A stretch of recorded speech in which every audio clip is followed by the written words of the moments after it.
G'day, young all in between. It's Pommy Ponders Live, episode 2, if you are watching in the islands of France, which isn't an island, it's landlocked, so I lied. As always, we have a rotating host. Last week, we had the wonderful Jesse from True Footy, but today we've gone really iconic, right? We've gone super famous. We're now going with legendary, like we're talking linear heritage. We have got the man, the myth, the legend, Supercoach guru. If you're playing Supercoach in Nepal, it's called Lekdog. That is how famous he is. My mate as well. That's even more important than being good at Supercoach. Mr. Lekdog, how are you doing? Mate, I'm bloody awesome. And I agree. I think friendship's the real winner here, Pommy. Friendship's the real winner. I'm glad to be back. We've sort of been on hiatus for a while. You've obviously been pumping out content. I've been retired from Supercoach, and now I'm doing more content than I've ever done. So this is stream 1 for the week. I reckon we've probably got 2 or 3 more to go just between the two of us.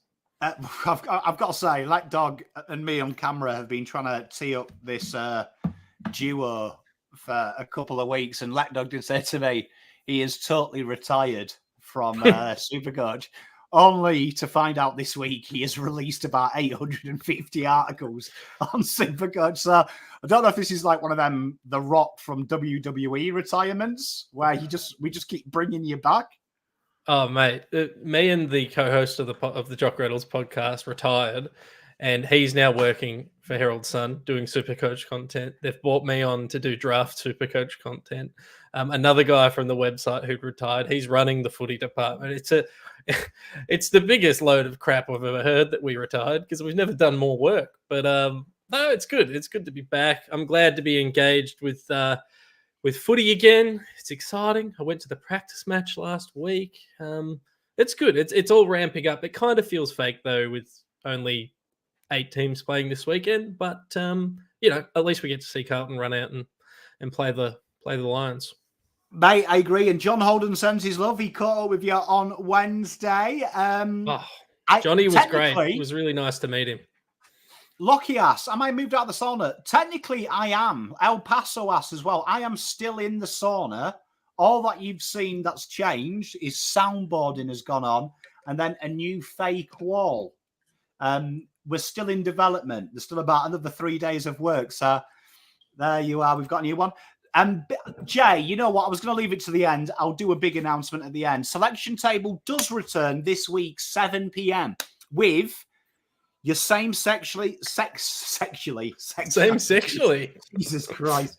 I'll try that again. It returns with your same sexy panel of hosts that you had before. Me, Paolo, Lekdog, Ian from Navy Blue Corner. But we've added a new one, right?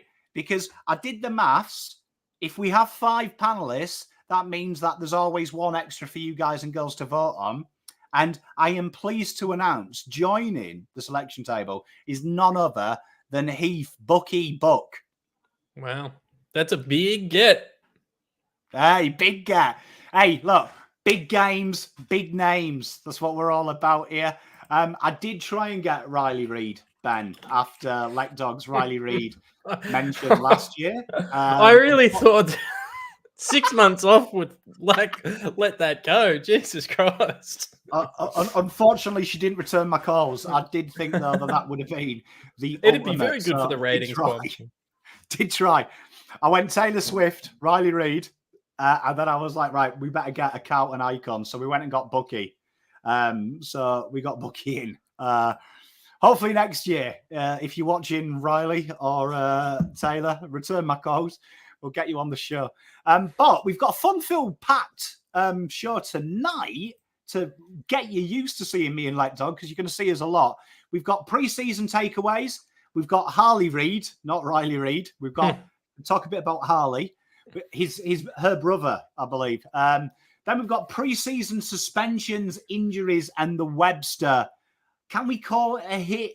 I don't know. The Webster thing, we'll call it. We've got what's hot, what's not. We've got NRL Vegas. Is it time for AFL to explore? And we're going to finish with 10 of the best players in the AFL as voted by us as a group. Lekdog's done 100. So he's over prepared. But let's talk about it. Pre-season. pre-season notes. Chat, tell us your observations. Lekdog, before we go into generalised each game by game, what did you take out of the pre-season this year for all the sides that have played? Now everyone's finished.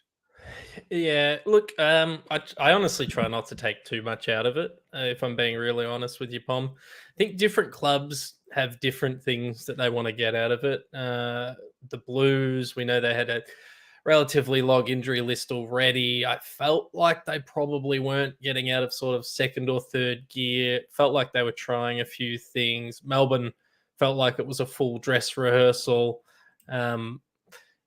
Then you look at some other teams that,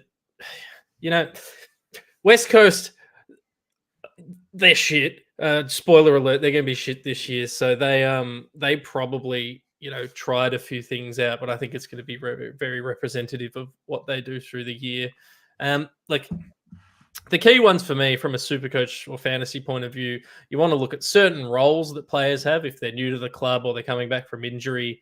We saw Zach Williams as a Carlton example in the VFL. He played his regular role. I take individual roles out of it more than anything. So the Blues, we pushed a couple players up off half back into like contests in the middle of the ground when there was ball ups.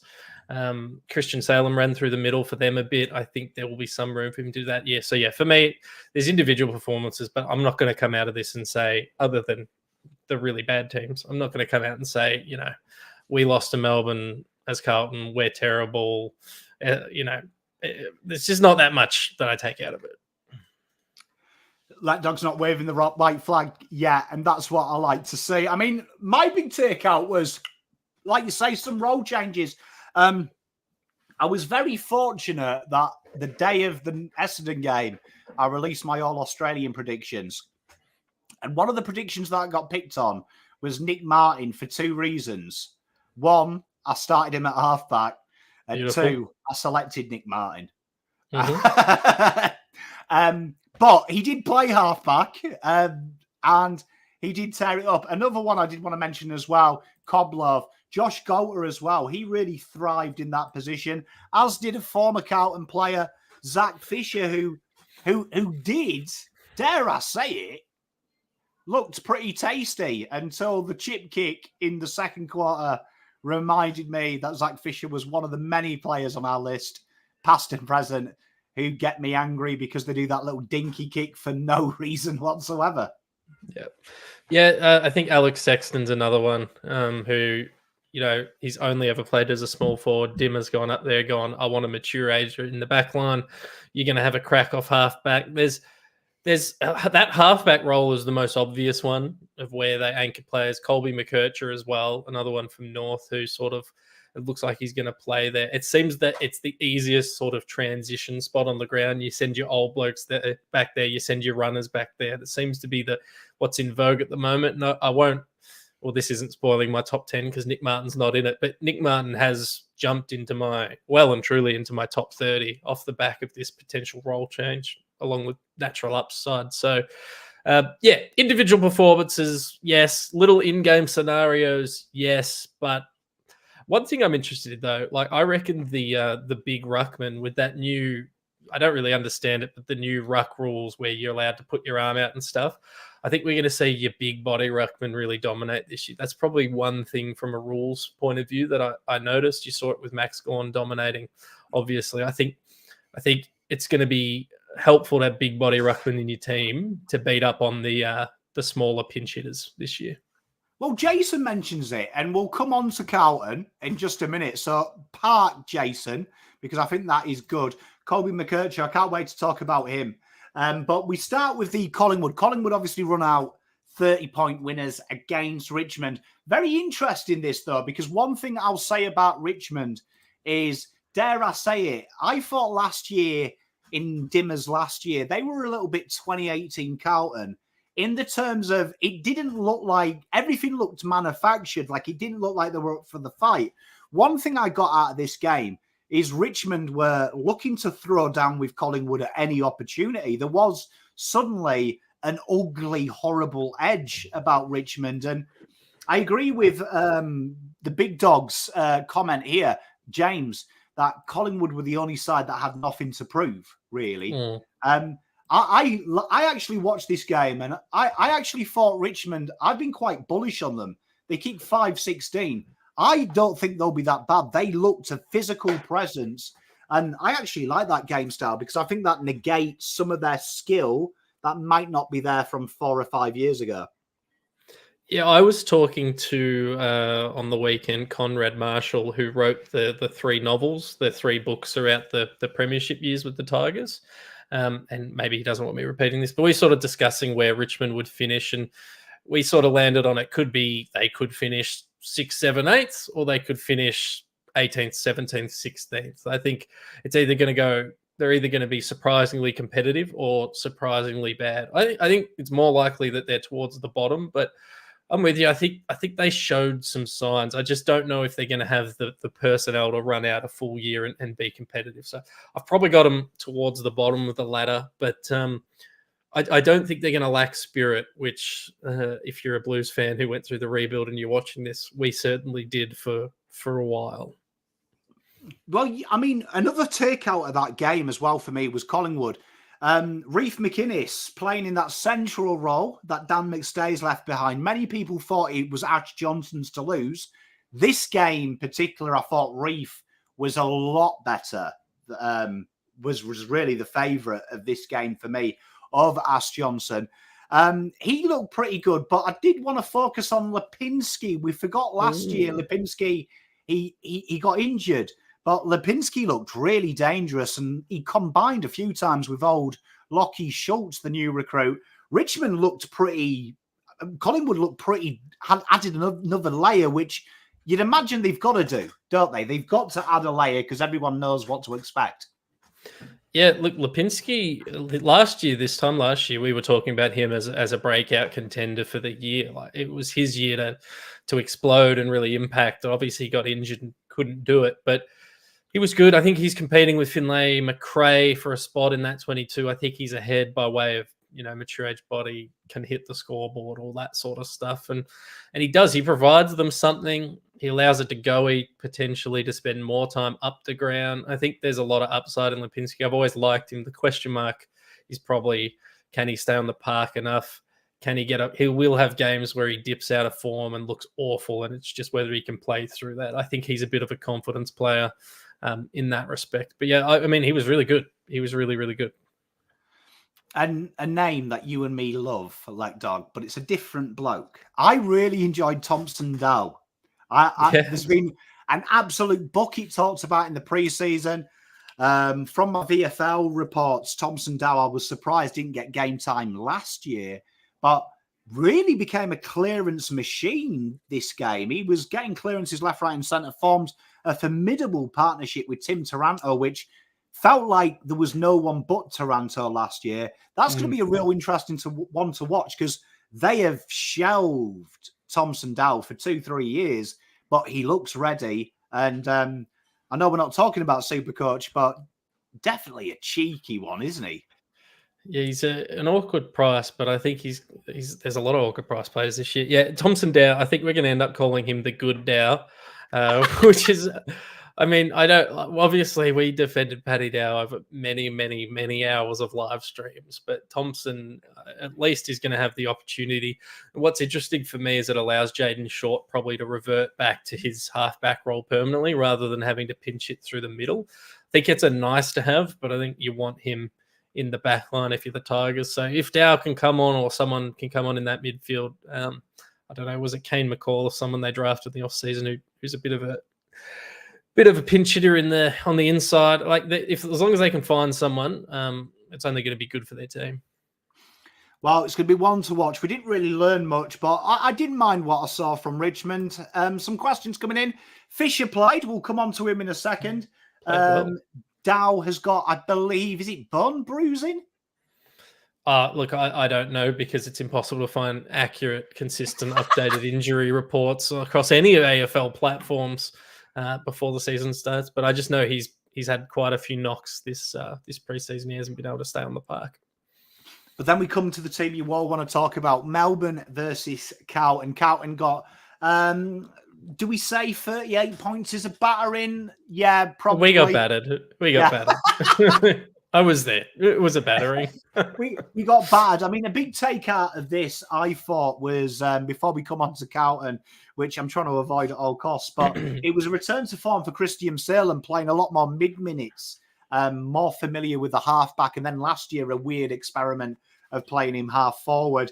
And Trent Rivers looks primed as well, and Tom Sparrow.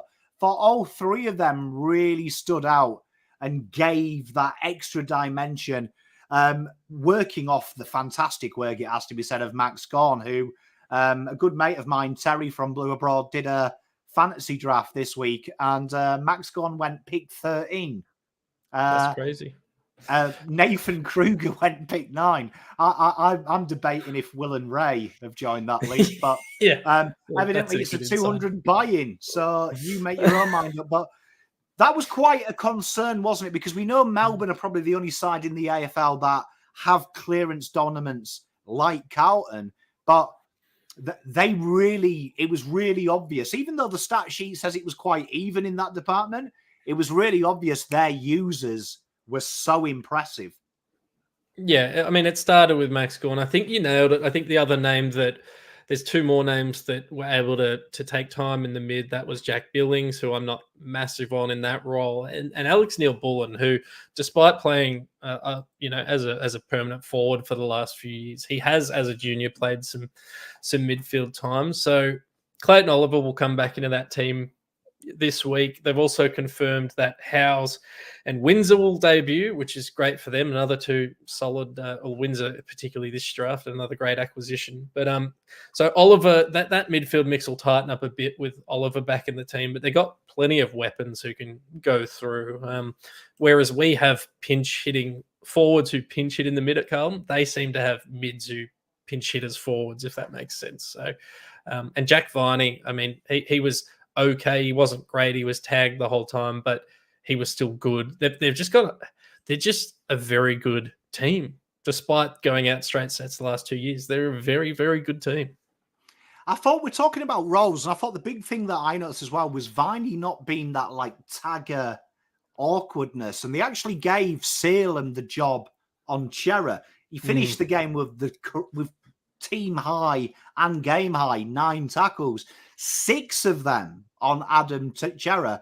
That might be something to watch, because obviously Viney's probably got the toughness, but Salem has that speed, but he also has that skill, doesn't he, to become that. That seems to be the modern day tag, doesn't it? That you'll still get 20 touches and you'll probably lose 10, but the tagger can also hurt you the other way, as opposed to the old way of Matt DeBoer, who would have 7 touches and 87 tackles. So that was an interesting one to watch for Melbourne, just that new little tag option they've got going there.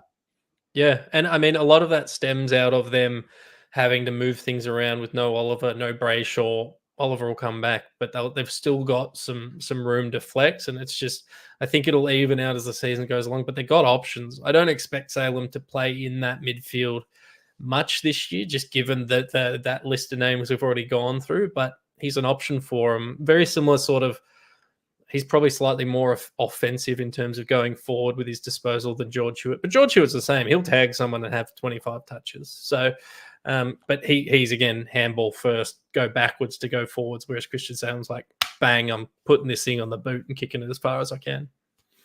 Well, let's talk about Carlton. I mean, there was some takeouts. You mentioned George Hewitt. Often say the most important player, me and Lekdog do, is Georgie Rodri Hewitt, as I nicknamed him. And I thought, when I watched that game the first time, I thought Hewitt was best on, in my opinion, for Carlton. And then when I rewatched it, I was like 2,000% best on, because he made some fabulous blocks as well, which you don't get stats for. But his defensive work, that could have been, in my opinion, an absolute shit show if he hadn't stopped the ball coming out. And I thought Cripps as well, he can hold his head up high as well. Limited minutes this week on the ball. They rotated him heavily. But for his only 55% game time in the middle, he dominated as well with his 7 tackles. And it was really the class Carlton lacked. We had the ability to win it. It was the big difference, we don't have Tracker, we don't have Sparrow, we don't have them turns of coin at the moment. But that held me in good stead because it meant usually we're probably going to have a little bit more dynamicness once everyone's fit there. Yeah, you think so. And we'll be missing a lot this week. We missed a lot in that game. Before we get on to, because I know what people are going to want to talk about ruck and backline. Before we get on to that, I think, I think you're right. Hewitt was really good. I really enjoyed him live at the game. The other player that and they talked about this in the preseason. This was the first time, obviously, I've been able to see it in person. Ollie Hollands started as an inside mid, a lot of center bounces, and then sort of was rotating between him and Doc inside out, him and even Hewitt at a couple of center bounces was starting outside. And that was just interesting to me. I like that. There's clearly some confidence in Ollie Holland's development, putting on size, his body, his skill on the inside. I think I like that. I don't know how much we'll see it in the real deal, but it's very clear that they want him on the field as much as possible. And if that means rotating him onto the ball to start, then that's a win. And I think we've all had hope that Doc at some stage they'll use him rotating through the back line. Based on what I saw starting inside and outside in the midfield, I think he is. I think we've got to believe them that he's a midfielder this year. Mate, I agree with you. I mean, if you go back to my draft preview, I did say Hollands had some Walsh-like qualities as a junior because he did play inside midfield. And he talked about that on the interview with me. I love the fact he's there because one thing I like about Ollie, very like Tuck Miller, when he's around them stoppages particular, he just makes a beeline straight at goal wherever he is, a direct run, right? So he doesn't piss about doing little arc runs. He's running straight through the ball. Now, a few times Carlton missed the tackle, missed the handball, and it was a simple handball. But I felt as long as they get used to that, that's a new dimension because that's something that when we come onto Gold Coast, it stood out with Tuck Miller. That direct run, he just barges his way through and evades people, and suddenly the game's going forward. There's no handball out the back. I'm with you. I actually thought controversial. He was better than Doc when he played in the midfield. Yeah, it's funny you say that, and like I'll never disparage Doc, and it was a pre-practice match and stuff, but I didn't think Doc played particularly well. He got plenty of it, but I just felt like a lot of his kicks went to that dead space heading into forward 50 where it kind of went to no one's advantage. And I didn't love, I don't want to judge him on one game, but I didn't love how he used the ball or what he was doing. I really liked Holland's game. We had moments from Elijah Hollands. I liked seeing him. He basically played in the forward line the whole time. I think he will occasionally rotate through the mid, but he showed some stuff. And Orazio Fantasia is the other new player into that team. He had a good first quarter and then disappeared. But to be honest, like he's not a game changer for us. He's going to be the guy that tries to take advantage of moments rather than playing full games. But I think they were all the new names. Binns played a few minutes. Wilson played a few minutes, but not enough to judge him. Yeah, I mean, Doc says she likes him in the midfield. I like Doc when he went out wide on the wing. And the new role that Hamill was being raving about, the half forward, played a quarter half forward, which I think is where his strength is. He had a couple of inside 50s that he really got on the goal square, which, as Paul said, he's got that long kick. I actually thought by watching that, right, Doc's better served as the winger, as the half forward entry guy, and Ollie then can come up and hit the middle. We want to talk about rucks, though. Now, I thought a lot was made about this. I watched the game back, and I always think sometimes I prove myself wrong. Max Gawn, without a doubt, dominated that game. There is no getting away from it. But Tom de Koning was tracking in the fourth quarter to have the same output as Max Gawn was. And it was interesting. That was when Mr. Pitternet had left the ground. Now, what I got out of this is, Lekdog said at the start of the show, we may see rucks come in to bully people. I watched this game and I thought, right, okay, TDK is now ready to be the full-time ruck. That the guy that has 70% of the minutes, Harry does the 5 minutes a quarter, and then Carlton play a fit-for-purpose player. And then when we play these sides with bully rucks, hopes when Pitternet comes in, Darcy, Riley O'Brien. But now Carlton are in a stage we can get a little bit creative. And against a team like Brisbane, who are going to give Oscar McInerney 90% of the game time, I feel that might play to the advantage of Carlton because Danaher negates Mr. Harry, but TDK, I think, would batter Oscar McInerney because he's that awkward size. Yeah, it's a toss-up. I think if Pito's available, the club is going to play Pito and TDK. I think that's just the way they're tracking. That's just what they're going to do. And you got to ask that question is because TDK is not going to battle with an Oscar McInerney, but can he jump over the top of him? Omac, maybe. We've seen Jared Witts take him to the cleaners before. I think you can pick and choose your matchups. I suspect they're just going to play Pito every game and he's going to be the main ruckman. But if you wanted to be strategic, there are teams where TDK is going to be the better option than Pito and Pito is going to be the better option than TDK. What I will say is, and these are pure rumors, but I don't think Pito is going to play this week. I don't think he's fit. And equally, you could have put peak Darren Jolly and Nick Newey and whoever else you wanted in to that practice match, and Max Gawn was still going to dominate them because he was just a man possessed. So that structure, but we've been talking about this for 3 years now, Pom, on various live shows. That ruck balance for us and that ruck structure is still got question marks all over it. I thought my takeaway of that game legit. It was probably the first time I watched it and I was like, right, okay, you're ready. You're ready to be the number one ruck. You're ready for 70%. I look at Tim English. They did it maybe a little bit early, but I think it did Tim English the world of good that whole year that they threw him to the cleaners and said, right, 80%, you're going to learn. And like Jason says, TDK beat Gawn last year. I think the only way he's going to learn to play your Darcys and stuff is by making him play them. And he's got Cruiser, who, in my opinion, one of the best strategic rucks to play the game. I think he worked him out. We spoke about this. I think it must have been one of our trade period previews or whatever, but I would have loved us to find another, not TDK, but TDK type, because I think you either need to go Pito 70% of the time if he's fit, TDK 30% time to run over the top of him. But I think the game, and we discussed this in the offseason, the game is moving the way where you want essentially two TDKs.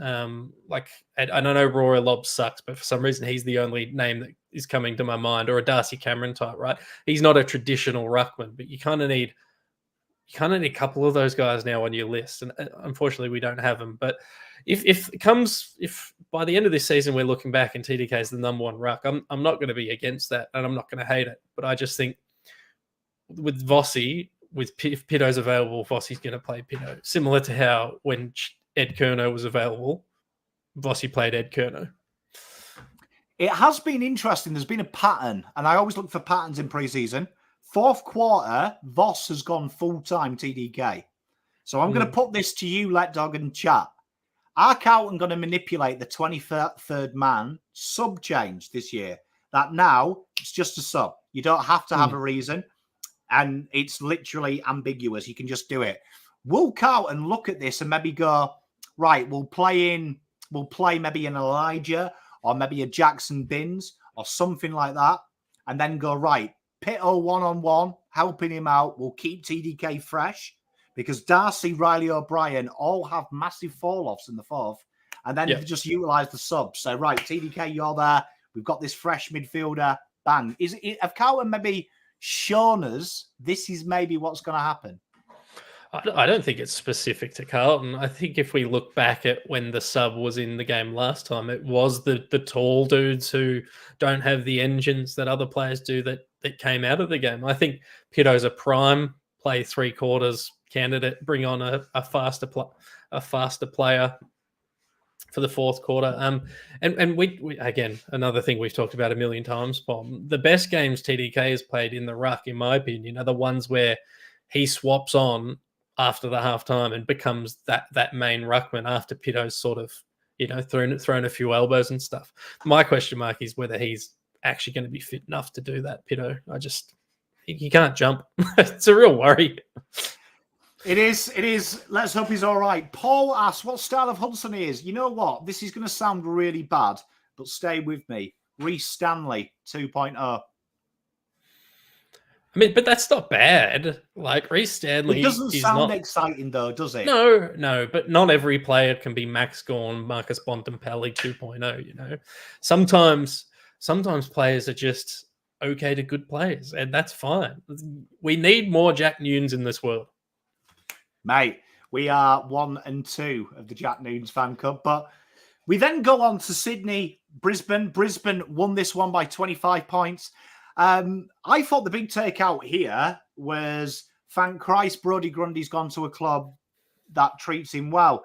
I thought Brodie Grundy looked sensational, and it looked like we're finally going to get the Brodie Grundy we all love, because I can't help but love Grundy. He's one of my favourite non-Carlton players. He plays the game in a good way. It was great to see him, and I think Sydney are in the conversation. Oh, I think they are as well. I mean, they've been a very good side. They had that one drop off a couple of years ago, I think. But I mean, they're a good team. And Brodie Grundy is a really good ruckman. He might not be as good as he used to be, but he doesn't necessarily have to be. But again, he's more of that athletic, skillful type ruckman. There's question marks over his defensive running and what he does around the ground. But if he can bring it down to Goulden and James Jordan and Rowbottom and whoever else is running through that midfield, Mills when he's fit, I mean, job done. Brodie Grundy is a number one ruckman, and we would have been. I mean, you and I talked about it. We would have loved him to have been at the Blues last year, but it just you can't have everyone. Mate, we do love a bit of Brodie. The other takeout for me is the most criminally underrated footballer in the AFL, Hugh McCluggage. There's nothing that guy can't do, and I don't understand how when people look at Brisbane, they pick on Dunkley, they pick on Neil and go, oh, these are good.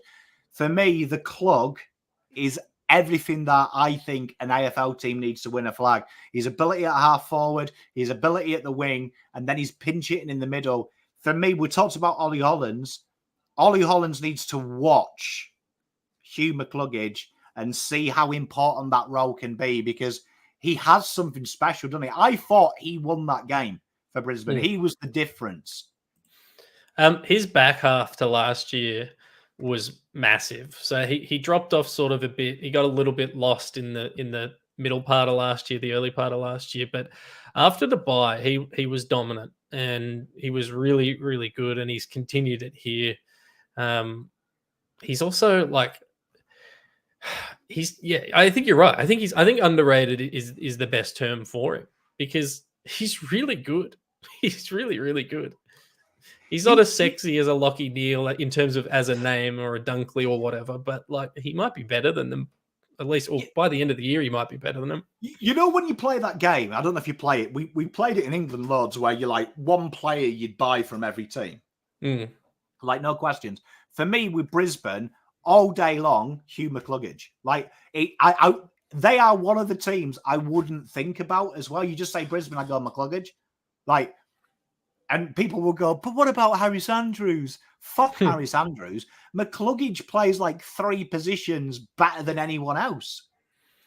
Yeah, for me, we don't have to play the game for every team, but it'd be probably a toss-up between him and Charlie Cameron. Looking at our forward injury list right now, I'd probably take Charlie Cameron.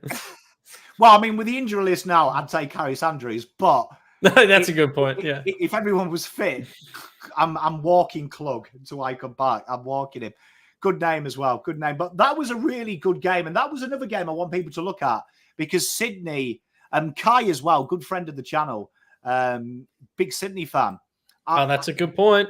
They literally though stopped. They stopped in that third and fourth. They were like literally just playing out time. So for me, Sydney had obviously got what they wanted out of that game by half time. Yeah, if we're going to drop a couple more notes, young guys that I'm watching at Sydney, Matt Roberts, drafted as a midfielder, played out of halfback. I don't know if he actually fits in when their entire team's lining up, but he was really good. And I've always been big on Angus Sheldrick, who hasn't really had an opportunity. But with Parker out and Taylor Adams getting hurt, I'm hoping they pump some game time into Angus Sheldrick. He's just another one that, another young player that probably no one's really heard of, but he should have an opportunity on that side. So they were the two I was watching. Mate, spawn. And we come to the most exciting game.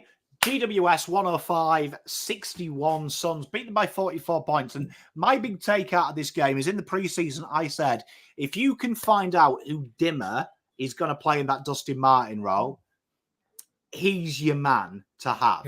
And me and Lekdog play in a very serious dynasty-style football league. I nearly got as excited as I did when my wife wore that red little number on my honeymoon, when I realised it was Tuck Miller. Tuck Miller started that game in the forward pocket, played a lot of forward time, pinch hit in the midfield, a lot less than we saw in years gone by. But when he was fresh, found the ball and cut GWS apart at times.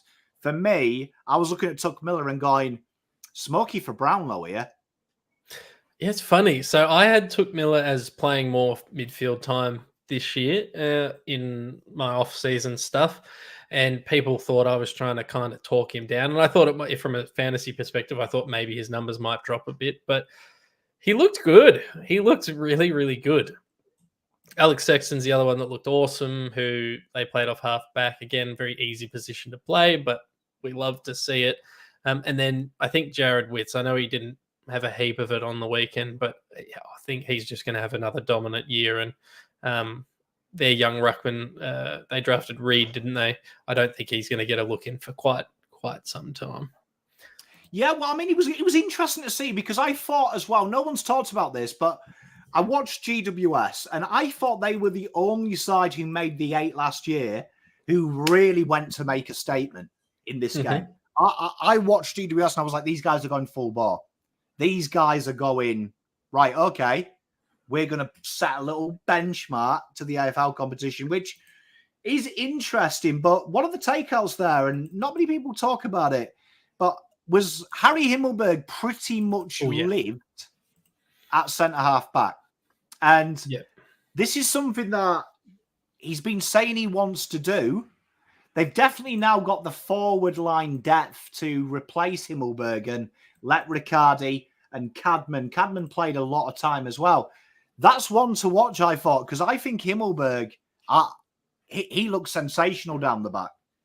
Oh, Himmelberg's numbers when he plays down back versus when he plays up forward, they're like it's two different players. It's it's completely different. He's so good in defense. He can read the play so well. He can peel off. He can take marks, but he can also play one-on-one if required. Yeah, he's awesome. He was the key to a lot of, not the key, but he was a big part of a lot of their success in the back half of last year. You combine that with Tom Green, Toby Green, Kieran Briggs, who's just an absolute beast. Plus Lockie Whitfield coming, the back end of last year, he got back into some form.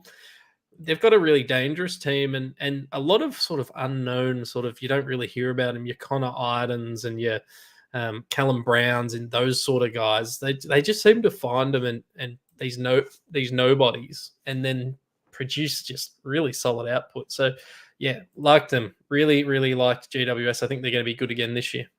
Mate, it was. And then there was some games that we weren't surprised about. I thought Geelong, they won by 12 to Essendon. Not a lot to talk about there in the terms of, I think both sides were where you'd expect.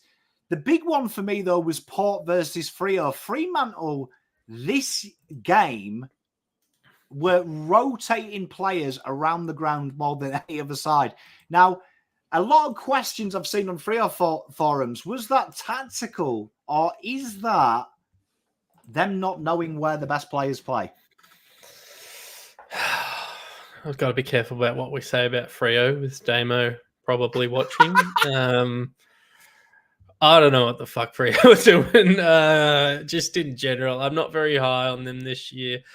Outside of Sarong, Hayden Young, who played midfield, and Brayshaw, I just don't know. I just don't know what's going on. I don't know if Oscar McDonald's going to play every game for them, or this is the only game he's going to play all year for them. Is Taberner going to play? He wasn't very good, but can you blame him? There's too many question marks for me on Freo Pom. I don't really know what to make of it. I liked Patrick Voss, who was an Essendon, used to play for Essendon, brought over as SSP. I'm hoping gets games as a forward for them, but gee whiz, I don't know.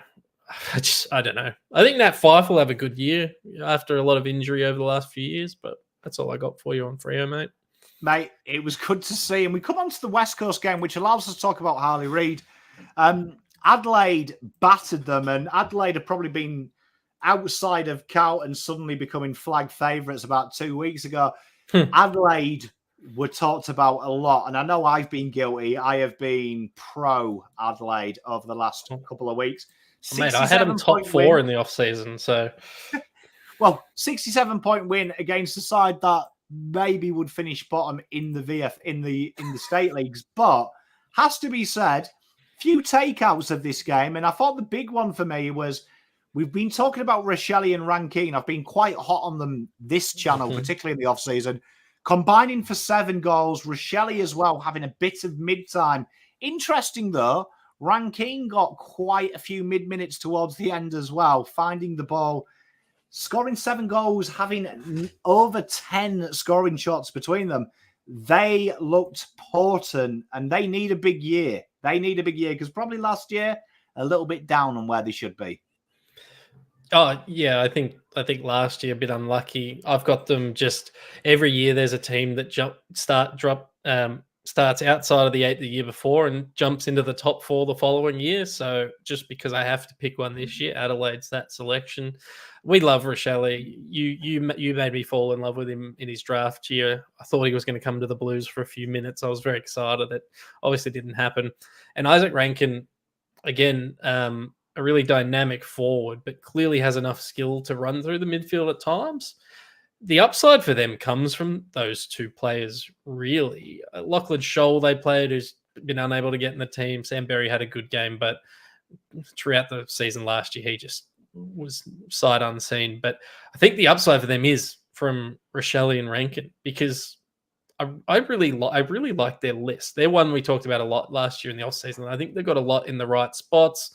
Obviously, they lost Duday last year. I think that's where the question marks are. Tilthorpe's injured. So there might that backup ruck spot / forward kind of role. There might be some question marks, but I think they've got the parts to build and fill those holes. They brought over Chris Burgess last year, who's someone who played in Gold Coast VFL team who you've never heard of.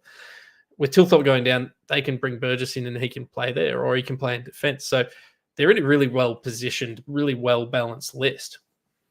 Mate, I think you've nailed it. And one thing as well, and having a bit of a pot at Carlton, this is one thing that excites me, seeing so many rotations at Carlton, because Adelaide are another team like Melbourne that have about 13, 14 players that can go through the midfield that offer 14 different things. So seeing Rankine and Rochelle go through there, it gives them something different to go with Sam Berry, to go with Matt Crouch, as opposed to where you see some other sides. And this is what I thought my issue with West Coast is.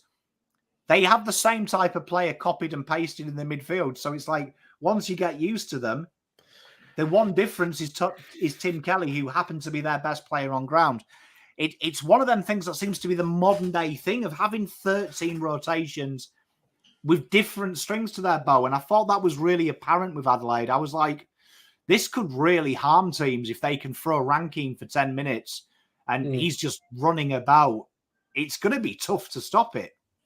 Yeah, and I think people when we say they can run through the midfield, we're not saying they're going to play a full game. It's like when we talk about in the NBA, Jason Tatum, he can play on a center, he can play on a point guard. He's not. When we say that, we mean for 1 or 2 or 3 plays. We don't mean for an entire game. It's similar when we talk about midfield.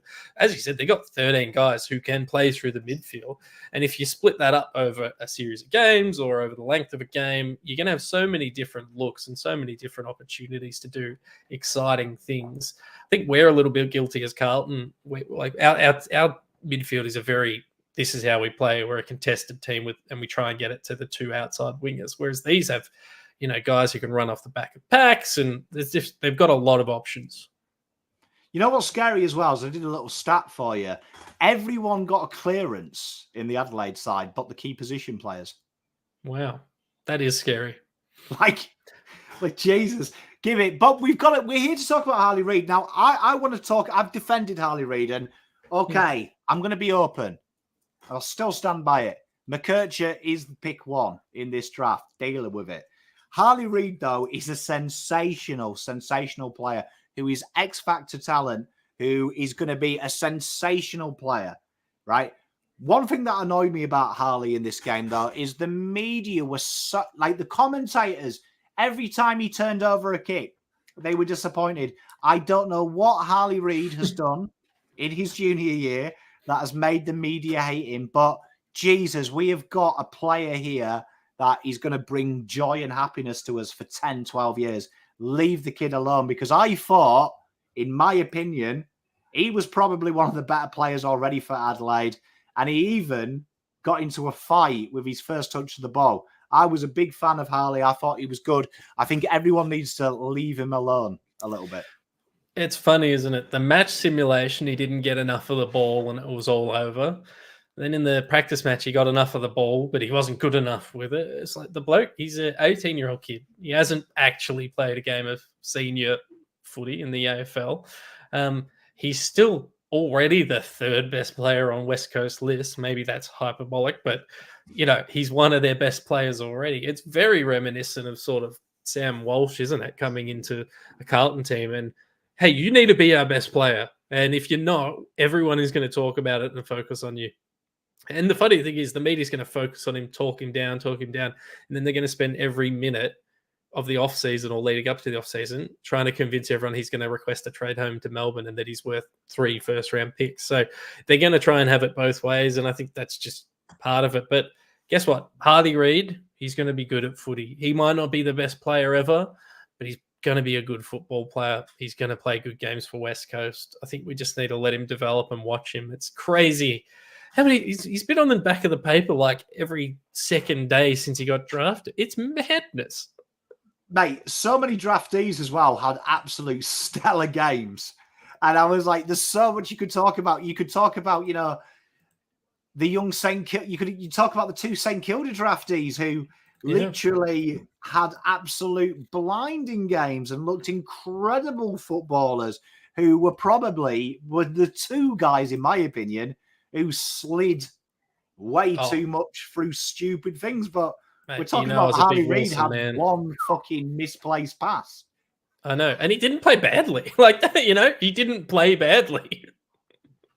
Mate, leave Harley alone. He is a beautiful boy. And we've mentioned St. Kilda. It's a good time to come on to pre-season suspensions as we cover this game. We did talk about Shoemaker, who I thought was absolutely brilliant. Ari Shoemaker. To see Wanganeen Milwera. Should we do just quickly touch on Hawthorn Bulldogs? Because I want to talk about this St. Kilda North Melbourne game a lot. Is there anything you took out of Hawthorn Bulldogs? Their forward line looks quite devastating. I want to shout out specifically Connor McDonald and Cam McKenzie from Hawthorn, who I think are going to be really good. Again, they're going to struggle to win games with the backline they have, but I just wanted to note that. And Henry Huswaite, another young player who kind of unspoken about last year, who's bloody good. I think the Dogs win. Sorry, you go. I was going to say the big guy I wanted to talk as well. Ethan Phillips, I thought was brilliant. Yeah, particularly for a guy who I know he was in the system, in the VFL system, but who's just been pulled in and they're like, hey, sort it out, mate. It's good luck to him. Then on the Dogs side, the Dogs did dog things. We kind of know what they're going to be like. They're either going to make finals or they're going to sack Bevo in round 12. It's kind of, they're the 2 things. And both might be true. They might sack Bevo and play finals. I don't think there's anything crazy to take out of their game other than Riley Sanders is a fucking beast. He is a beast. I thought Jamara, though, he gave me maybe Bevo's owed an apology with how he held Jamara back, because it was a very mature performance from Jamara as well. I thought defensively he was strong, but I thought he was very patient. And at times, it was hard to believe Aaron Norton was the senior forward because I thought Jamara handled himself beautifully. And very interesting one, that, because if Jamara and Norton fire, there is 100 goals between them. Yeah, I know. It's we can only hope Bevo gets in his own way. That's our only hope watching, because they have one of the best starting 22, 23 players in the league, if not the best starting 23 player roster on paper in the league. So, they're awesome. All right, let's now talk about I just wanted to touch on those players. Let's do Saints Roos now. Well, I mean, I thought the big take out of this game was obviously Wanganeen was brilliant. We know he is. Darcy Wilson will come. I'll let you talk about, because you got dissed for taking him in our league.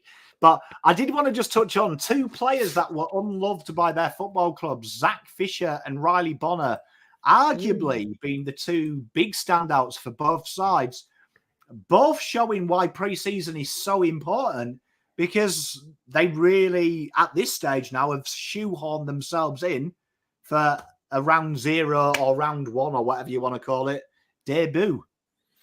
Yeah, both good. Riley Bonner is probably slightly more surprising to me than Zach Fisher. Like, Zach Fisher never really had an issue finding the ball. He just never played a role that was really conducive with his skill set, or he was behind better players. But Riley Bonner come out of nowhere, basically. I mean, he always had a decent kick on him, but I certainly never saw him racking up 30 disposals and pushing forward and hitting the scoreboard. So huge tick for Sauce. And I'll say this about Sauce. He did always recycle players, a lot of them, but the ones he hit on, he hit well on. And it looks like he's done another. He had Liam Stocker this year, Bonner this year. He likes to bring guys in and give them a second chance. So Bonner, huge shout out to him. And Zach Fisher, I mean, the question mark I have is where he long term, past the next 4 weeks, where he fits into that back line with North Melbourne, because they've obviously got Sheasel, who's awesome. They've got Colby McCurcher, those sort of guys who they're going to want to sort of feed in that back line. But Fisher was good. 36 disposals is really good. I don't know if I completely buy it as something that's going to regularly happen, but he is a left footer.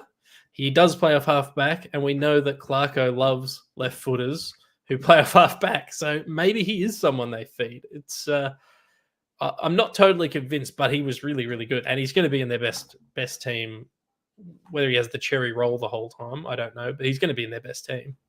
Mate, I agree, mate. I think he's going to be. We'll wait and see. But one thing I did notice is that combination of Sheasel and Fisher. Both of them like to take their man on. Both of them like to take the game on at pace. Both like the give and go. I wouldn't be surprised, I've been harsh on Saints, but I was watching Goater, Sheasel, Fisher combine with the defensive prowess of Callan Dawson, just sticking behind. I think that needs to be understated. And Darcy Tucker, he hung into the back pocket, just letting them overlap and do what they want. Did watch that, and I thought these might punish teams on that counter, because they're probably going to be dominated inside and on the midfield. But that zip off the back half could really fuck a side up, I think. Yeah, I think, look, Fisher's never been afraid to take on a lot of the time more than he can chew, but you do have that freedom in the right setup in the back line. So he's going to have opportunities to take the game on. I think Sheasel's just so bloody good. He's just unbelievable. Really excited to see what they do. Again, I don't think North are going to win many games this year, but I think they're going to be a lot better in the aggregate. They're going to have a better percentage. They'll win a couple more games. I think they'll be solid this year. I think another one that I liked was, I know he's not a rookie, but Toby Pink just came in and kind of did a job, and that's what they needed him to do. Don't know if he's in the permanent team, but they lack key defenders, and he was able to sort of do his job, which was nice. And the other two babies there, Schoenmaker and Wilson. I mean, Wilson playing on the wing, having a bit of time at halfback, and then went forward as well. Showed his versatility. And Schoenmaker, both of them the top two on the ground as well for marks. Darcy more Darcy Wilson being that exit ball, particularly up the wing, working really hard. And Schoenmaker, with the 6 intercepts as well, looked really, really strong. And 2 players that probably haven't been given much love, really. No, they haven't. Wilson, I thought, slipped in the draft. To be honest, I thought Schoenmaker did as well, but Wilson particularly. I can't remember. He was taken around pick 18 in the end, wasn't he, Pom? I had him ranked a lot higher. I feel like he's got a high floor. I like players who are good at junior level without relying on their size. So he could play midfield, he could play outside, he could play forward as a junior, and he didn't do it just by being bigger than everyone else. And I always rate that, particularly for first-year draftees and their chances to play senior footy. Ross has never been afraid to play youngsters either if he likes them and if they fit the role that he's after, he'll back him in. So I think Wilson and Schoenmaker, Wilson in particular, I think he'll get most of the year in the seniors if his body's up to it. So really, really high on him. Really like him, and he sort of showed what he can do. He's very versatile, which I think helps. And he's also, I feel like St Kilda have been trying to bring in a fair bit of pace into their side over the last few years. They brought in Henry as well. I think Wilson can fit that. So, yeah, kudos to him. Not so much kudos to Jimmy Webster, Pom. Insane, wasn't it? And, I mean, let's be serious about this. What's everyone thinking? Just say in the chat what you think his suspension should be. But I think this is time that the AFL has to look at ripping up the book of the whole grading system, because it looks about 6 weeks. If they go mental, it looks about 6 weeks. I think this has got to be an 8 to 10 weeker, purely because if we're serious about stamping out the concussions, the needless concussions, I agreed with Ross. I thought he handled it well. There's no defending it. That, for me, in a practice game, is worse than a 4-pointer as well, because there is that kind of unwritten rule, isn't there? Let's not go too hard and get to round 0. That was negligent. It was malice. For me, 8 to 10, maybe even more. Scrub him out for half the year for all I care. But put the precedent there to stop it and make people think twice. Yeah, so head contact's going to happen in footy. Hip and shoulders are going to happen in footy, and you're going to collect the head at times. But what he did, I wouldn't even call it a hip and shoulder. As soon as you leave the ground, I don't play footy, I don't play in the AFL. So maybe if anyone out there does, they can tell me I'm wrong. But I just don't know why you would ever leave the ground in that situation with the context of the head of Brayshaw having retired. I can't remember the guy's name, but that Hawthorn player, ex-Collingwood player who was retired last year, medically retired. With the lawsuit that's going on against the AFL at the moment, I just cannot wrap my head around why you would ever leave the ground in that situation. He collects him head high. It's 100% head contact. It makes no sense. And I agree. And I know it probably shouldn't matter, when it happens, but to me, it's so much worse in a practice match than in the season. Cause like you could tell Simpkin was not even expecting someone to come near him at that point. And maybe in a real game, he's a little bit more switched on. And I'm not blaming him at all, by the way, but maybe he's going a little bit harder at the ball. There's a slight difference in where the contact happens, but in that circumstance, it's crazy. And I think it'll end up being something like 6 weeks. They'll argue or it'll be 7. They'll argue for 6. It'll become 6. But I don't care how long it is, to be honest. It felt, and again, I'm projecting my own thoughts onto Jimmy Webster's actions. It felt malicious to me, like he was lining him up to hurt him. And that's what he did. He hurt him. I've seen a lot of comments, seen a few of them in the chat as well. I mean, a few people have brought the Andrew Gaff up one, and someone brought up the Sydney Hall one to me as well the other day.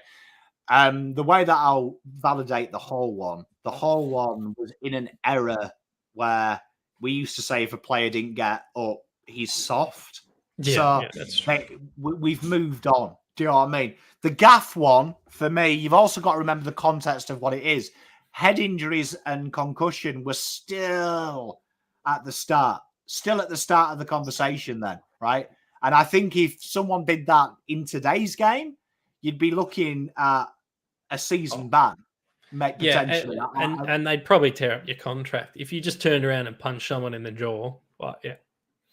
But I think when you look at it, the big one is people have been talking about Sam Powell-Pepper. I think if you watch the Sam Powell-Pepper one, and I said it in real time and watching it back, it's stupid, but there is a huge argument he's going for the ball. And when you've watched Sam Powell-Pepper play, he does that every fucking week. Do you know what I mean? So, and the tackle as well. That's the tackle from who was it that tackled? Anyway, whoever was tackling the player he hit, that impacts it. I know it's sometimes we use that as a way to, on a technicality, get out of a suspension, but legitimately that would have that in that split second, someone's holding the player and spinning him, that affects the outcome. Whereas this is just one dude with no eyes for the ball, by the way, just cleaning up another player. It's crazy. I saw some suggestions about the send-off rule, which I understand. My only concern is if you will bring in a send-off rule, our umpires can't umpire fucking the basic rules that are in the game. If you give them the power to send players off, like Paddy Cripps one day is going to push someone to the ground and he's going to get sent off and it's just going to be a debacle. So I don't love the send-off rule just because I don't think we're competent enough to adjudicate it. You see, I'm 100% behind. I've said it since I've got here. If you're on report, how are you allowed to play the rest of the game? Like, makes no sense. I think. I think if that's a good caveat. If you've been reported, then I think it's a different discussion. I think if the prerequisite is you're getting reported for your action, I think that does actually change the discussion. This is great from Paul. Last year when Pickett hit, and I don't want to become the show that I bully Pickett, because I think Keziah Pickett is an absolute phenomenal footballer, right? Don't get me wrong. My issue with Pickett is when he loses it, he fucking loses it. And I looked last year, and I said it last year, I think my big thing about Pickett last year, I said should have been 8 weeks, because Bailey Smith's already had a shot at goal. There is no way he's expecting, as the ball is sailing through the behind post, he's going to have to defend himself. And I said at the time, these are the ones we need to remove from the game, not the in-game 50-50 ones, because that's where a player's not protected. But you could see Bailey Smith and, in this case, Jai Simpkin, they weren't expecting contact. Their bodies were limp and, right, I've got rid of the ball. And that is where we're going to really hurt people. That's where we're going to really damage people. Yeah. Oh, look. I agree. I think the fact that the ball was sort of dribbling towards the boundary line, Simpkins not running flat out to get there. His eyes are on the ball. He's probably expecting, within the context of that game, for it just to spill over the line and be a throw in to then just get cleaned up is. Yeah, you don't want it in the game. I've never been someone to preach, they're ruining the game. They're bloody taking all the man stuff out of it. But let's be serious. It's shithousery. It was a shit act. I don't care how bad you feel, Jimmy Webster. You should miss a shitload of footy. Mate, it's sad. And we send Jai Simpkin, you want your best players out there playing the game. We come to what's hot, what's not. Lekdog, what was one thing, and chat, you give me the thing, what was really hot this week? What did you look at in the practice game and go, when he's going to have a fucking good year, or this team's going to be really strong? What was your big takeout? Who really impressed you? I don't know. I've had so many takeouts. I'll give you a Carlton one. I really liked Harry Mackay's game, and I think he's going to have a really good year. We've talked about needing to find the balance in terms of total goals kicked between him and Charlie. Obviously, they're both Coleman medal winners, but they've never both sort of contributed to an even level. I think he's going to continue doing what he does up the ground. I think he's going to be really good, but I think my prediction, here's my hot prediction. He's going to continue doing his up the ground work, taking marks and doing all that stuff. He's going to start converting slightly more goals. And all of a sudden, the media is going to go, Harry Mackay, fuck, he's the best forward in the game. He marks the ball up the ground. He provides outlets for everyone, which he's been doing for years. But it's going to come off the back of him kicking a few more goals. So let's go. Harry Mackay, All-Australian is my All-Australian squad. Harry Mackay. That's what I'm giving you. Mate, I like that. You're not on the Harry thing. Absolutely bizarre that Bailey Fritsch took more marks than a mark convention. And about 8 of his shots ended up on the fucking car park, and no one's having a go at Bailey. If that, I watched that game, and that was my takeout. Bailey Fritsch should have had 12 goals, but put it at Carl's arse with a banjo. What about Matt Guelphy snapping from essentially directly in front, 10 meters out and missing? I think, look, that's my hot thing. I think Harry's and he doesn't have to convert much more than what he does to be really effective. So a slight uptick there, mate. I like that. All-Australian squad. There we go. I like that. Mine is the return of the rabbit. And for those who have followed me for a long time, Stephen Cornelio and me have a love-hate relationship. There was a point in time I was about to get the Stephen Cornelio tattoo. I was super excited. And then he dogged me and he stayed at GWS. But watching GWS play Gold Coast this week, it was great to see the old Stephen Cornelio out. And I think there's been something wrong with Stephen on the field. He hasn't been his usual dominant self, but watched his game against Gold Coast. He had a tough matchup up against Tuck Miller for the second half of the game, but finished with 24 touches, the one behind, the 5 score involvements. It was great to see Stephen Cornelio, because for me, on his day, Stephen Cornelio is in the top 10 footballers in the league. Yeah, I don't disagree. So Stephen Cornelio, obviously, he had a couple of seasons where he went missing. Then he had one where he was really injured, came back in 2022, and he played well that year. I think he had a better year again last year. But what I do think we might see, because they've got such a depth of talent, there's going to be less expectation on him, and he might be able to hit the scoreboard more than he did last year. And he still, I think, what he kicked 15 goals or something last year. He could push that up to 20, 25, or he could just play a pure mid. So I've always been a big Stephen Cornelio man. Admittedly, that's because I thought he was coming to the Blues. But actually, during COVID, this is boring. We ran a fantasy comp when we simulated AFL live games, and he won goal of the year by handballing from 60 meters out, and they called it a goal. So he'll always have a special place in my heart for winning the COVID goal of the year. Well, I mean, I love it. We've got some good ones in chat as well. Elijah's first quarter, yeah, he did look very good. Shame, evidently, the AFL can make a suspension, even though the police don't have any charges for you. Gab, North surprised some. I love that one as well. Jason asks you, do you think H will play up the ground this year, or will H and Charlie rotate? I think it'll be the same as last year. I think he's going to be that outlet mark on the wing. I don't think we're necessarily going to change that game style, and I think he's going to continue taking sort of close to 10 marks a game. Maybe that's a bit too much, but he's going to take a shitload of marks per game, and I think the uptick's going to come in conversion for me. I think that's where it's going to be. But it's funny, you turn 1.5 goals a game into 2.5 goals a game, and suddenly you go from the worst forward in the game to all Australian contention. So that's where I think it's going to be very similar to last year, mate. I'm with you. I am with you. And what has disappointed you this week, chat? Give me your disappointments. Lekdog, what has let you down this week?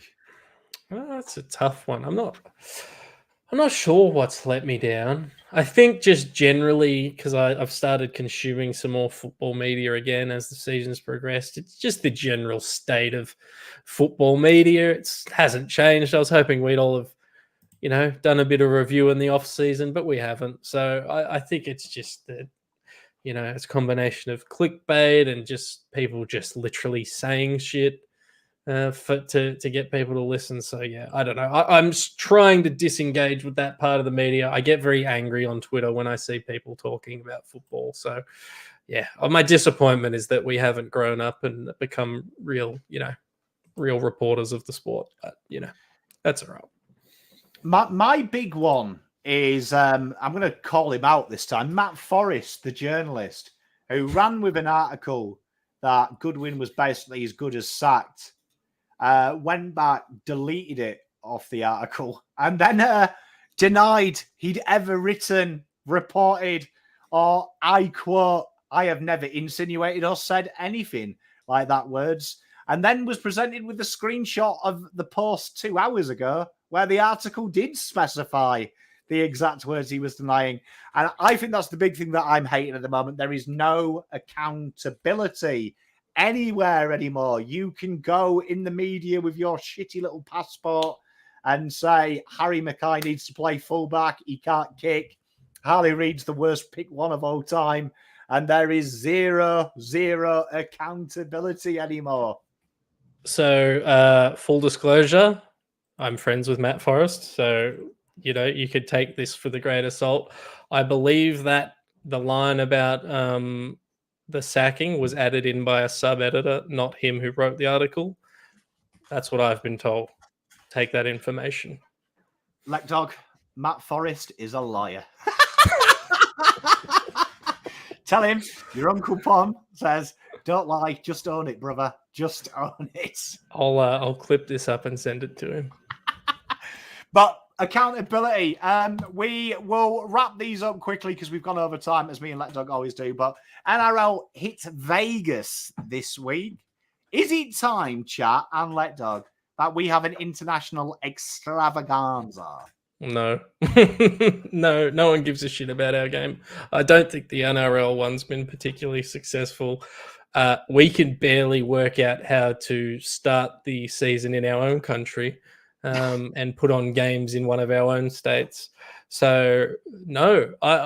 I'd be happy for them to do an All-Stars game in Vegas or whatever, but just for me, I don't know. I've sat through the failure of the China games and the New Zealand games and all that. What the AFL should do, instead of trying to be cool, which I think they're trying to do, is they should just lean in. The AFL as a league, it's kind of lame, and I think they should lean into it. And I think they do much better when they engage with like the country bumpkin stuff. They go out to rural towns and play there. I think we're much better at that than trying to be sort of cool and trendy and going to Vegas. I don't know. I just think it's kind of lame. I'm with Jason. We should go back to Britain. Yeah, start bashing people. Mate, it'd be sick though. Like a little holiday. You know why? China, weird place to send a game because I said it at the time. Soccer spent millions, and it's the world game trying to break soccer. Spent billions. And the Chinese market didn't take to it because they like more skillful sports, like the martial arts and things. So it was considered too thuggish, soccer. So AFL is on another spectrum of aggression. Absolutely mental to send it there. I wouldn't mind a Vegas game because I think me and Lekdog would be brilliant at hosting a game in Vegas. AFL, all expenses paid. I think if that's on the table, I retract everything I said, and the AFL's perfect. So, because I mean, who's Terry going to send? Who's not going to cause a scandal? Me and Lekdog are both happily married, practically. Yeah. Oh, we'd no, we wouldn't get up to any trouble in Vegas at all. I've been to Vegas before. Not sure what happened. It was good though. And we finish with the top 10 players. Today, the AFL ran an article, and what was amazing about this article is they got players like Tim Payne, the former Australian cricket captain, to give his top 10, which I am disappointed with because I had to spend 5 years proving to Australia that I knew something about football. And this guy's opinions are just taken straight away because he happened to be gifted the captaincy because one of you guys sandpapered a ball. Let that sink in. So you tell me the world's fair? This is it. But we did the top 10. So it got me thinking, chat, who is the best player in the AFL? So I'll give you a few minutes. But Lekdog, you did an article recently, top 100 players. Who is the best player in the AFL? Yeah, so keep in mind this is for fantasy, so that plays into it. But for me, if I'm starting a draft, the aliens come down, we have to play a game of footy to save the earth and start a draft. First player I'm picking is Marcus Bontempelli. Can play inside mid, big body, can go forward. I think he's just a beast. I just think he's a beast. I think he's pretty much, you can't replicate what he brings to the table. So Bond for me is number one. A lot of this I am looking at through a lens of fantasy, but I still think Bond would be my number one pick.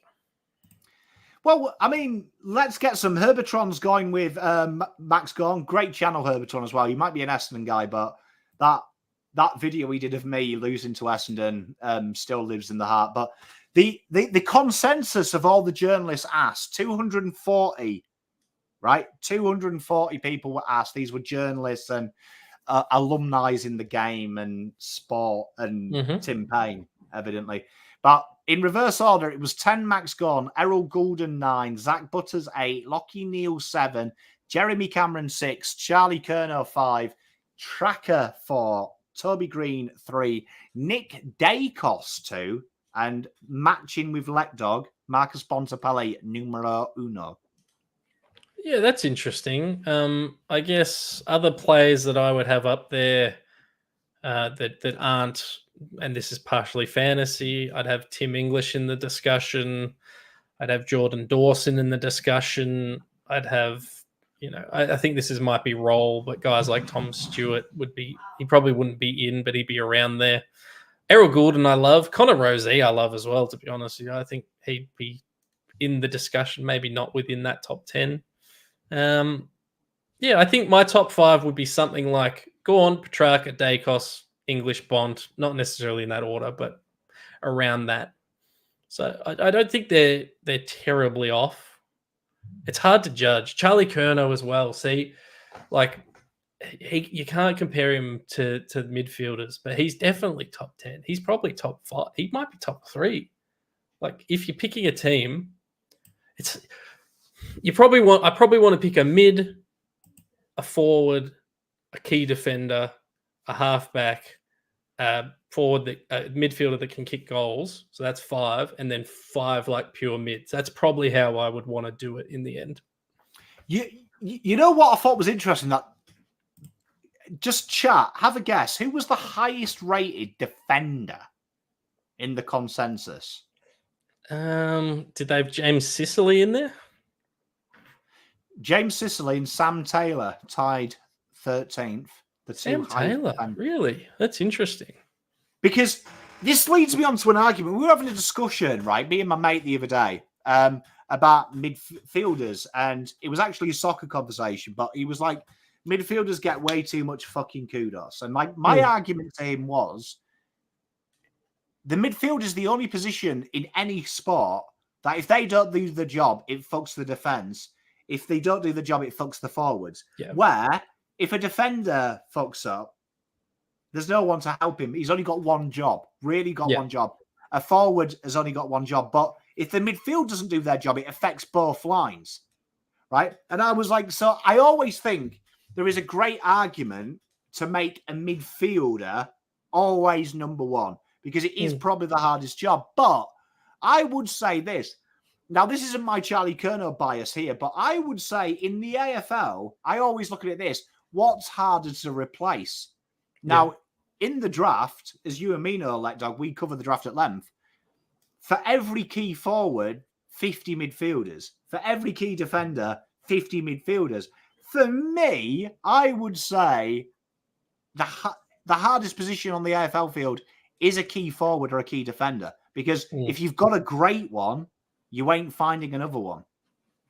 Yeah, no, it's definitely like that doesn't necessarily mean that Charlie's better than Marcus Bontempelli, for instance. But I think you need when you're doing your rankings, you need to have context applied to it. So you do get bonus points if you're a key forward or you're a key defender or you're one of the upper echelon rucks. You get, and I think it's part of the reason Toby Green would be up there, because you get bonus points if your role is scarcer or harder to fill. So I think you're right. It's these top 10 lists without context are always very difficult to pass. It's like, how do you really call one player better than the other? Because I mean, Nick Dacos is probably better at everything than Charlie Curnow, except for taking a mark and kicking a goal. But that's what makes Charlie Curnow so special, is that he takes marks and kicks goals. So it's a hard one to discuss. Tell you what, chat, give me a name. I'm going to go best player in the league, in my opinion, Charlie Curnow. Yeah, I'm going to stick with Bont. I'm going to stick with Bont, and that for me, that's the low floor thing as well, the high floor thing as well. Bont's worst games are better than 99% of the competition, and his best games are the best in the league. Whereas up there in the league, Charlie's like, he is the best forward, and he's definitely one of the top 5 best players in the game for sure. I found this interesting, that he was Bontempelli, according to this article, right, was on 201 of the 240 lists, right? But I would say Bontempelli is the most underrated. I was actually shocked because when people talk about mids, you hardly hear about Bontempelli in the press. Like, it's funny, isn't it? I think it's because he doesn't look like a mid. I think it's because he's this weird giant man who. And to be fair, everyone, if you're talking about the Dogs, you're too distracted by whatever the fuck Bevo's done that week to talk about Marcus Bontempelli. Yeah, I was generally shocked because I would have thought Bont. I was shocked when I saw it. I was like, they are the ever talking. But you know what, Lekdog? Thank you very much for joining. Are you joining us tomorrow? We have got a special show tomorrow. Yeah. I'll be there for the... Oh, wait. What time is tomorrow? 9. 50-50 tomorrow, but I'll be there on Wednesday and Thursday, assuming we're doing those shows. Yeah, well, we are doing the Wednesday show. That's 100% confirmed. But tomorrow, if you are a member, we have a special guest. We've got Damo, Supercoach, who is like, he's basically the IGA version of Lekdog. He's surpassing me very shortly if he hasn't already. And then the Timu version of Lekdog also joins us. The boys from the centre bounce. So we've combined the kind of Lekdog. But I like it. It sounds like you don't need me, mate. 9 o'clock. You can ask any questions. They're going to teach us how to make a team from the very beginning. Yeah, beautiful. Wednesday, exciting. You've got me, Lekdog, Paulo, Ian from the Navy Blue Corner, and new panelist Heath Buck joins us.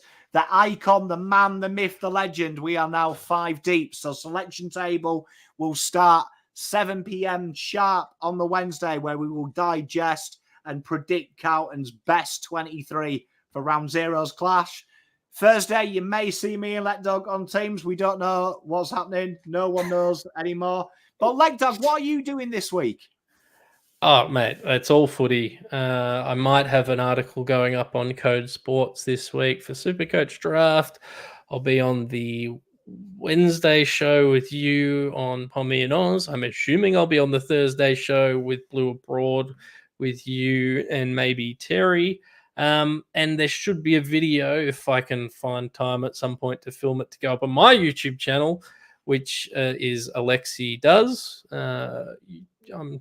Just search Alexi Does or look me up on Twitter. I do models and painting and hobbying and all that sort of stuff you can see behind me. And I've been documenting my journey. So, yeah, that's what I've been up to. It's very good as well, chat. I enjoy it. And it's good to see Lekdog in his natural element. But Lekdog will be on here. I've got a few things. If Thursday's show doesn't happen, we will find some... We might even do it here, Lekdog. Yeah. Because I enjoy it. We could do it for all the teams and sit here. I will put it, tell you what, to help you out, Andrew, before we log off so it doesn't boot me out. Alexi does. Yeah, I'll drop the link. Oh, thank you. Thank you very much, Pom. Tell you what, it's not as good as the one that had his rap on, but it's pretty good. That is Pretty there good. somewhere. It's just hidden from public view. You guys can't watch it. Only I have the privilege. But cheers, everyone. Lekdog, love you, mate. Can't wait to get stuck into selection table on Wednesdays with you. Chat, look after yourselves, and we'll see you on Wednesday.